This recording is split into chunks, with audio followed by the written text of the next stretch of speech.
Oke tanpa bondo digdaya tanpa aji terima mawi pasrah sepi pamre tepi ajre. Halo Mas Munjiang, gimana kabarnya Madura? Alhamdulillah, Gus sudah normal PLN. Sehat selalu. Tretan bisa derma. Wah, ini bahasa Madura Sehat, ini ya. sehat pon. Alhamdulillah. Alhamdulillah. Oke. Ini belum masih Syafi'i masih sakit kemarin, jadi belum bisa meluncur ke Sumeneb. Nantinya juga beliaunya masih sakit, kalau udah sehat ya meluncur ke Sumeneb. Gampang, yang penting sudah terkoordinasi, yang penting energi kita sudah ditujukan untuk membuka di Madura. Pembukaan kita siap. Untuk mercusuarnya menyatukan Nusantara dan dunia dari berangkatnya keyakinan dari tauhid itu berangkatnya dari Madura. Tenang saja. Saya masih ingat kok. Ada pertanyaan sedikit. Oke. Monggo bertanya. Gini, kita semua sudah saudara gitu ya, dunia akhirat. Iya. Kita sedikit kembali kepada sejarahnya para nabi gitu. Dulu yang namanya Khalifah fil Ard, banyak orang yang dikenal oleh masyarakatnya dan yang diikuti oleh masyarakatnya. Nabi-nabi itu banyak diberikan sesuatu yang luar biasa sehingga masyarakatnya itu banyak yang ikut dengan kelebihan-kelebihan yang di luar biasa itu, Gus, gitu. Nah, di sini untuk teman-teman kita, saudara akhirat, mungkinkah itu bisa juga sebagai tameng kelebihan kita di saudara akhirat ini, Gus? Oke. Terima kasih, Gus. Oke, saya jawab ya, Mas Munjia. Allah memberikan, saya menitipkan kelebihan-kelebihan yang pada umumnya itu banyak. Kalau orang lain bicara ajaib, tapi bagi saya enggak, logis saja. Contohnya, membuka hati itu orang itu langsung seketika hilang penyakit hatinya, langsung bersih, membersihkan hati, terus menyembuhkan penyakit. Bahkan orang yang hampir meninggal saja, kita sebagai jaminannya itu bisa Allah itu memberikan kesembuhan dan bisa sehat sedia kala dengan penjamin kita. Terus banyak hal kita berbicara dengan orang itu mudah diterima karena yang kita sampaikan itu bukan sesuatu yang tidak bisa diterima oleh akal, tapi logis. Rasulullah itu cerdas, logis, bukan ajaib. Kenapa saya bisa menyembuhkan orang kok hanya dengan ditepuk kok bisa sembuh walaupun gagal ginjal? Kadangkala begitu. Kenapa? Apakah itu ajaib? Orang bicara ajaib, gaib itu kan ketidaktahuan. Kenapa bicara ajaib? Karena saking tidak mampunya berpikir, penalarannya itu nggak mampu. Tapi alhamdulillah Allah menitipkan saya itu mampu untuk menjelaskan secara detail.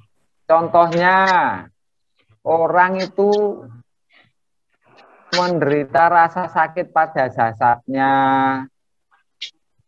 itu pasti tidak rela jasadnya tegang, namanya peradangan.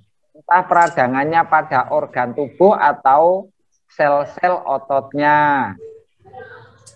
Lah, rasa tegang itu seperti orang sakit gigi itu semakin diperhatikan semakin sakit. Lah, dibutuhkanlah obat pereda nyeri saja kalau obat dari kimia, pakai analgesik, pakai antiinflamasi dan lain sebagainya. Hanya sifatnya sementara. Apakah organnya sembuh? Tidak juga, karena di situ ada titik noda dari hatinya, rasa tidak rela terhadap rasa sakitnya. Kalau orang kena penyakit pasti tidak rela, nggak ada orang ikhlas kena penyakit, nggak ada. Kenapa? Memang jasad itu untuk berusaha diberikan rasa sakit agar bergerak mencari cara untuk bisa sembuh. Lah, intinya apakah dengan kesembuhannya itu bisa abadi? Nggak bisa. Yang bisa menyelamatkan, menyembuhkan itu sebenarnya hatinya sendiri. Hatinya bersih, hatinya rela, hatinya ikhlas. Lah, semua kebersihan hati tidak bisa dicapai ketika belum paham yang namanya iman, yang namanya ikhlas kepada Allah, yang namanya dekat dengan Allah. Ketika orang sudah bisa dekat dengan Allah, apa yang ditakutkan? Kok rasa sakit? Mati aja enak. Iya. Mati itu loh nikmat.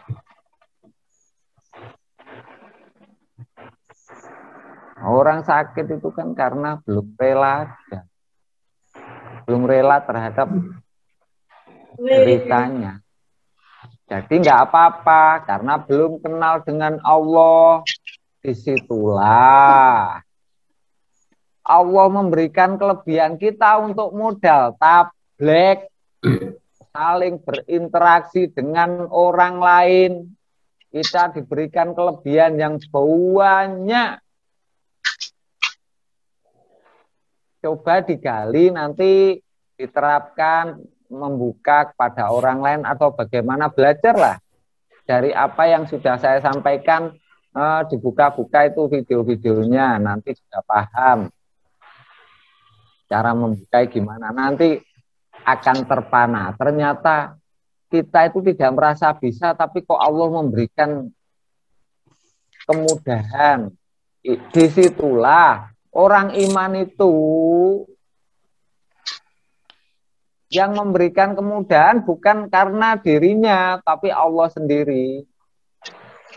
Jadi kebisaan orang iman itu tidak bisa diaku-aku. Allah menyelamatkan keimanannya karena rasa percayanya kepada Allah.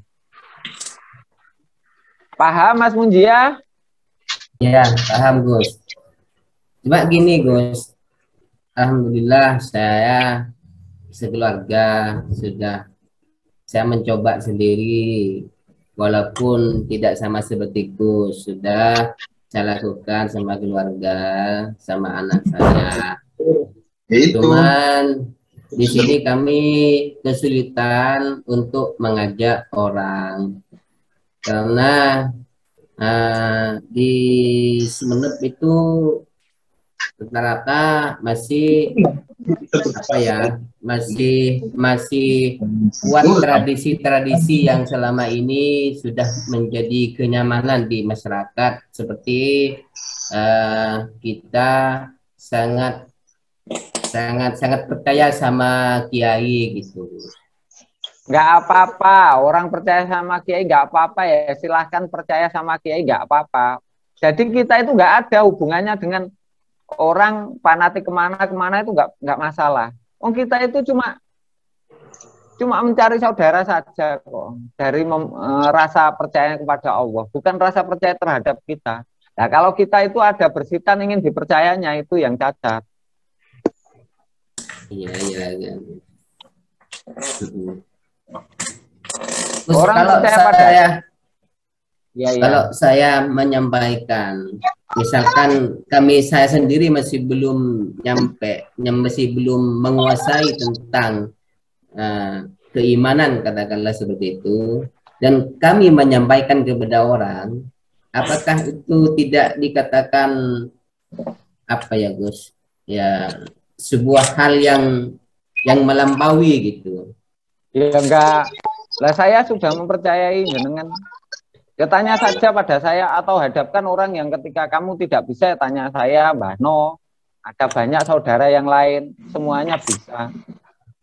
Enaknya ada yang bertanggung jawab kan enak. Oke, siap Gus. Tuh. Jadi jangan berkecil hati, kamu tidak bisa, nggak bisa. Apa yang saya bisa, semuanya saudaraku bisa. Kalau kamu membatasi, kamu tidak bisa, saya hanya bisa segini, berarti kamu membatasi diri. Apa yang bisa, Gus, saya wajib bisa. Entah kapan Allah memberikan, tapi yakin saya. Itu jangan dibatasi. Oke, siap Gus. Nah, itu baru bangkit jiwamu. Jangan berkecil hati. Orang iman kok. Oke, ya Gus. Oke, siap. Ayo Pak Haji Yaman, yang banyak Pak Haji Yaman. Untuk Saya selalu siap, Gus. halo Pak Munjia, saya nambah ya. Iya. Maksudnya Pak. Ini nambah pengalaman saya. Iya, Pak Nur. Tolong dilihat YouTube saya dari yang pertama sampai sekarang. Intinya itu enggak sama. Jadi kita jangan takut salah. Kalau sering kita gunakan, itu nanti nggak mungkin semakin lama itu semakin nggak dekat dengan Allah. Di situ Allah mengarahkan itu kalau kita sudah menjalankan. YouTube saya yang pertama kan keras. Semakin lama dibimbing oleh Gus Tubi, diarahkan untuk lebih halus, dan akhirnya bisa merangkul, kan gitu Pak Munjia. Jadi dalam bertablik jangan takut salah. Kalau Gus Tubi menyuruh saya tampil di YouTube pun saya awalnya bingung Pak Munjia, saya mau bicara apa, malah ngawur gitu. Tapi saya kan udah dibuka hati dekat dengan Allah, biar Allah yang mentakdir saya di YouTube, biar Allah yang membimbing hati saya, kan gitu. Jadi jangan takut salah, ada yang tanggung jawab. Kalau sering kita itu bertablek, membawa kedekatan kita dengan Allah, itu nantinya kita semakin dekat, semakin mengakar, iman kita itu semakin menjadi akar. Jadi saya hanya cerita pengalaman. Ya tolong disimak YouTube saya dari awal sampai sekarang ya beda. Karena apa ya? Pokoknya berani. Karena saya yakin hanya menjadi untuk dekat dengan Allah itu aja. Iya, Banu. Siap, Banu. Siap. Semangat. Iya, mantap YouTube-nya Mbah No. Itu YouTube-nya Mbah No ekstrim itu, memang itu mantap Mbah No. Mantap betul itu. Itu yang awal-awal. Semangat, ya. Semangat.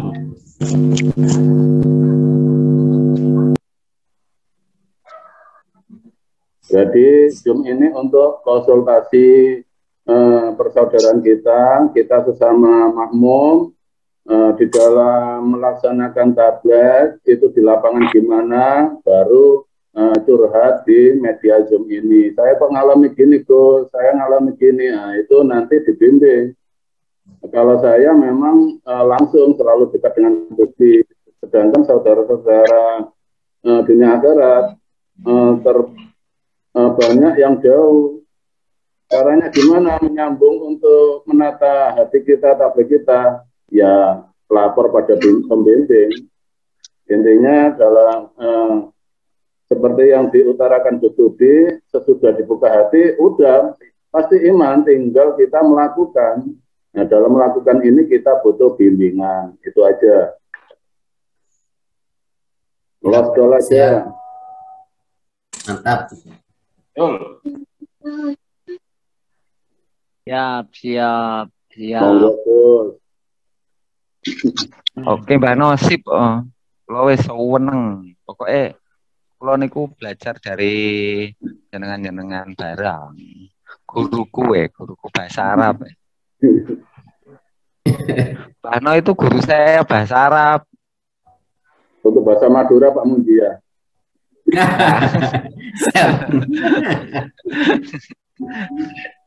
Tretan Dipi. Bisanya ya kayak gitu aja. Bertanya cuman sebatang kara. Yang lain jauh-jauh semua. Iya, belum. Nanti kalau udah Pak Imam Syafi'i udah mulai dari sana ya pasti tenang saja lah. Masih banyak yang batang kara itu. Hanya butuh waktu saja. Batang kara masih.